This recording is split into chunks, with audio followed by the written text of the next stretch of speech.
Welcome back to Our Wild Life, where we find adventure in the everyday. Today, we are on a hunt for our jet ski key. So we're going to pick it up right now from storage, and we're going to bring it back. Got some work to do on it before we get going, but we cannot find the key. So let's go hunt it down.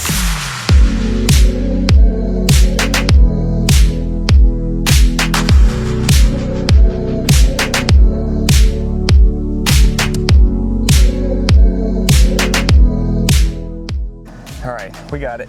A lot harder than it should have been. Almost lost my main card, Steph. Not a fan. It's hot. But we're gonna get it back to the house. It looks like some birds or something's building a nest in the back, but we'll get it back, get it cleaned up, get this battery in, and see if she'll start.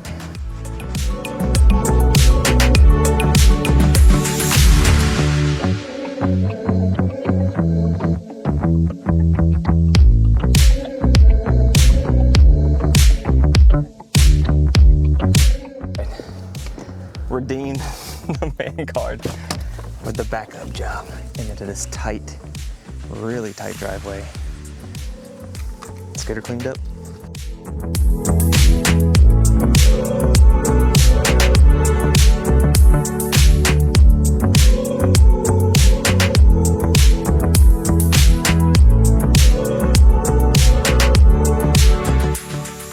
Is it in there? That's pretty dumb. True. Don't leave your jet ski key in the jet ski while it's in storage. What not to do.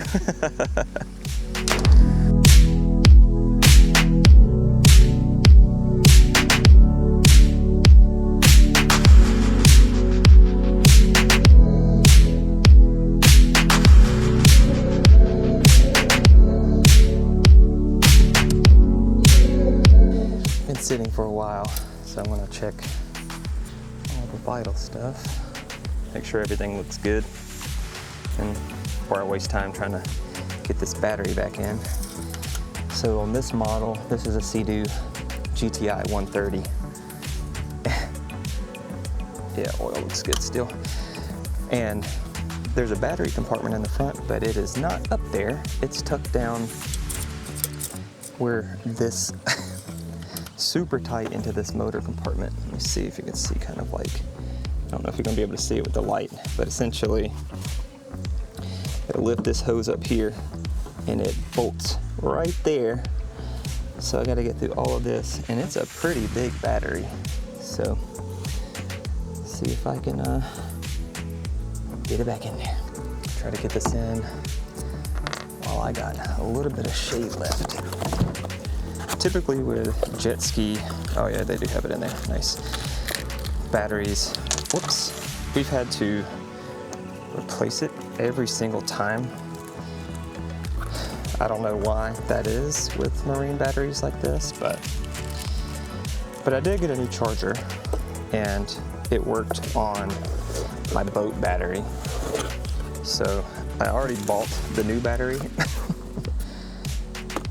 for this one, so we're just going to put the new one in. What is that? It's glue. But I am going to try the new charger on the old battery, because I kept that one, and see if I can bring it back to life. Because typically in a jet ski, I mean, because of the compartment of where it is and how most people drive jet skis is how everyone drives jet skis, is it takes a bit of a beating, and it just kind of like weakens the battery over time.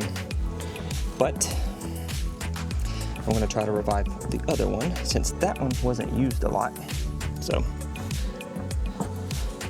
I'm hoping that we can revive that one and just kind of alternate them out. When this one's done, I'll charge the other one during the summertime. We typically store this in the wintertime anyway. We're peak summer now, so it's about time we need something that can jet us around the water quick, because it's hot. That's weird. So this battery's a little different. So it has this little like piece here that slides in. So in the old battery, so you have your positive, negative. In the old battery, this screw would just screw in like this and it could tighten that way. But this one just kind of falls in and out. So you got to put this little piece in there for the screw to hold tight. And that seems like a very poor design. So let's see if I can get this in there without losing any of these pieces, dropping into the abyss that is the bottom of this jet ski.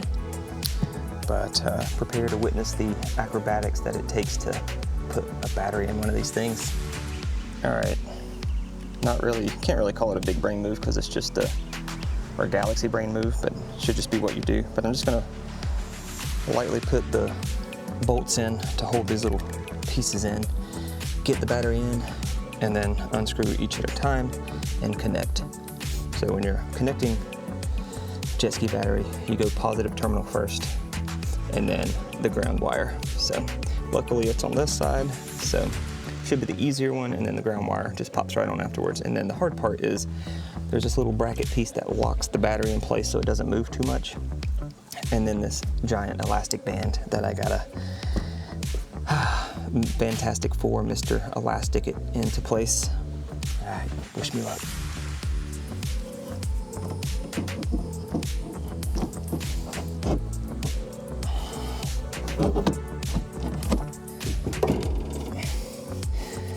All right, battery is in place. Put that back over there somewhere. Hold over there, bud. All right. Now the question is, do I try and strap this elastic band first and then bolt it? So, yeah, I think I might do that. I'm gonna be able to reach it though. That is the question. Let's see here. I don't know where that latch is. That's not it.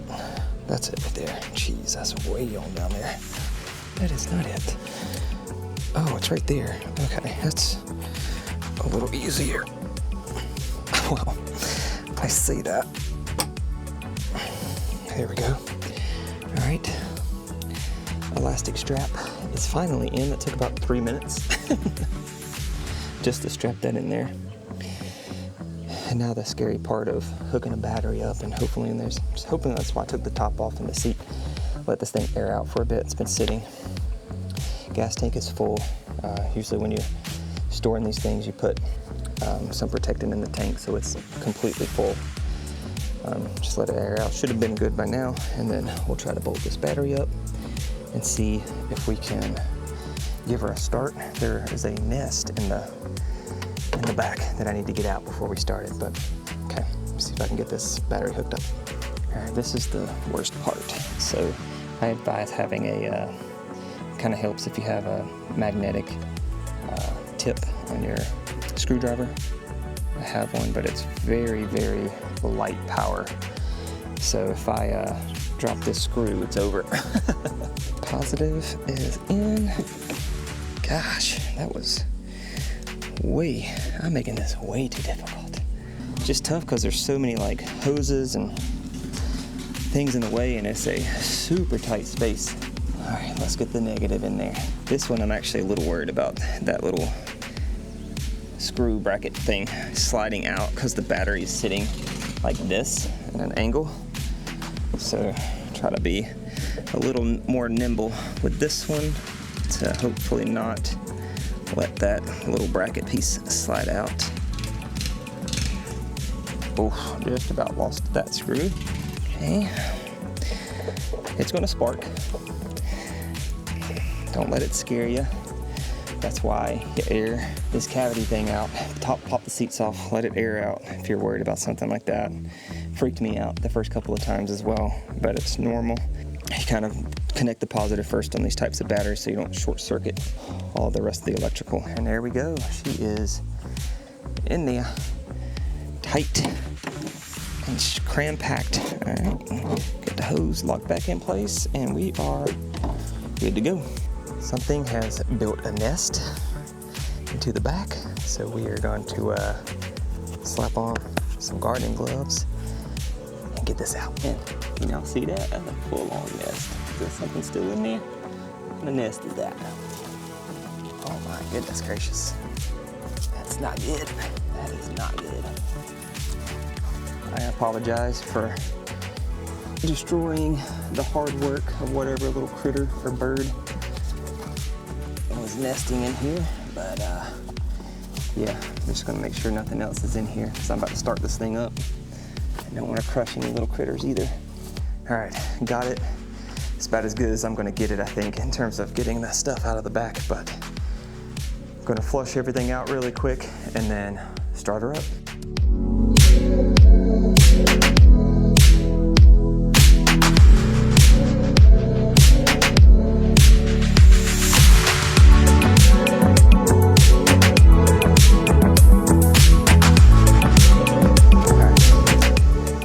Jet skis are a little different than boats. So boats you can dry flush, which means you don't have to start the motor to flush them.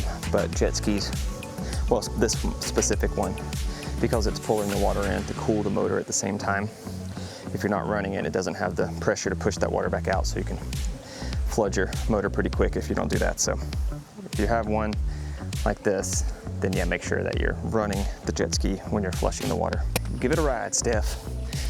Yep. Mm-hmm.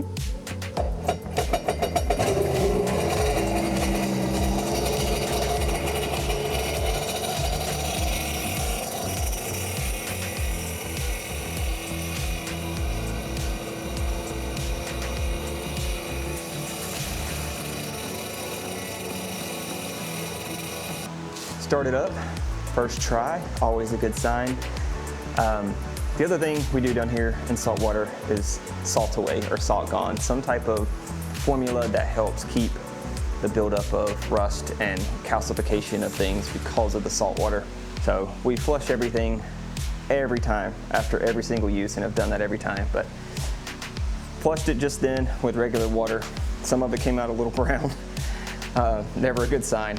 So we're gonna run it for just a little bit longer and run the salt away through it just to like get a full clean flush. And then if we're feeling confident, maybe we'll get it out on the water.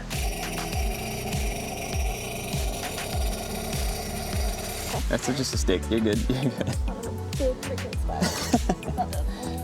Don't do it, but the other thing you're gonna wanna check, guys, when you're getting your jet ski ready is the impeller. You know, we've had a couple of oopsie daisies already with this thing in the salt. One hitting a sandbar and two sucking an anchor rope up into the impeller. As you can see, it's pretty rusted in there. That's what I mean by the salt away. Salt away only helps just a little bit. It doesn't prevent it. It's gonna happen regardless. The stuff is so powerful. I don't know, it's so quick that it happens, you know. And then we weren't planning this, so we're in a galvanized trailer as well, the worst kind of trailer you want. But, all right, looks good, Steph? Good. Steph said it looked good. All right, we're looking good. Make sure as well that you have all your safety equipment. This houses all of those pieces, whistle and baler and all those good things. Steph is grabbing the fire extinguisher that goes here. And then, because last time we got stranded after sucking up an anchor rope in the impeller and stranded us, it took us about 2 hours to get towed back to the ramp we launched from. But these clamps here essentially is just a line clamp and allows you to close off the hose that allows that water to push back up in. So using something like that allows us to get towed at full speed. Hopefully that is not the case, but always plan for worst case scenario. Right, Steph?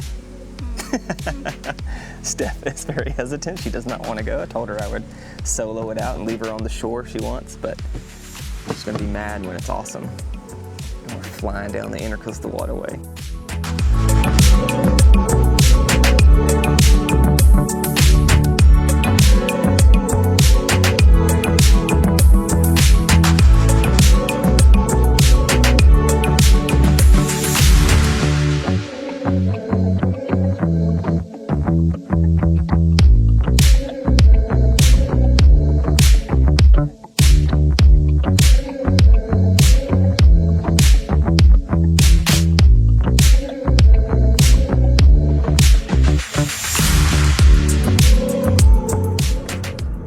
Surprisingly, we have a spot at the ramp, so I'll drop in. Let's see if this thing is still good. I think it's still good. I feel bad for Steph. She loves this stuff, but we've had so many scares down here in the salt on this thing that she's a bit anxious with everything, and I hate that for her because I mean it's hers, it's her jet ski, but she's one to really love just kind of hanging and floating in the water. But do we have a rope that we could just like pull it off and I can stand at the end of the dock with it? I didn't bring one. Okay.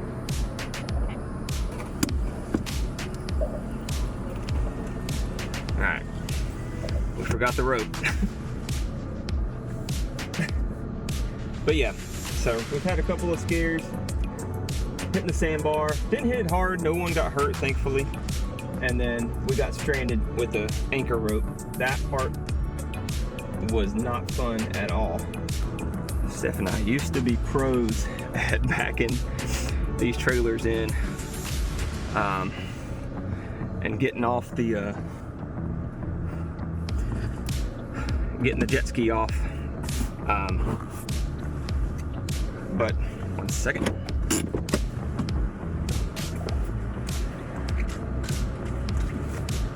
But it has been a couple of years since we've done something like this. Again, because the saltwater has not been our friend with all of this stuff. So we mostly stick to like the kayaks, but to be fair, I hate to give a rundown of all of our water toys because we have quite a few. So wish us luck. Hopefully this goes well and Steph's anxiety lowers down, and I know as soon as we get out here and it works, we're gonna have a blast, but let's get it.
Summer vibes continue. Thank you all so much for watching. If you enjoy what you saw, please hit subscribe and that thumbs up and that notification bell so you don't miss the next adventure. Much love. We'll see you next time.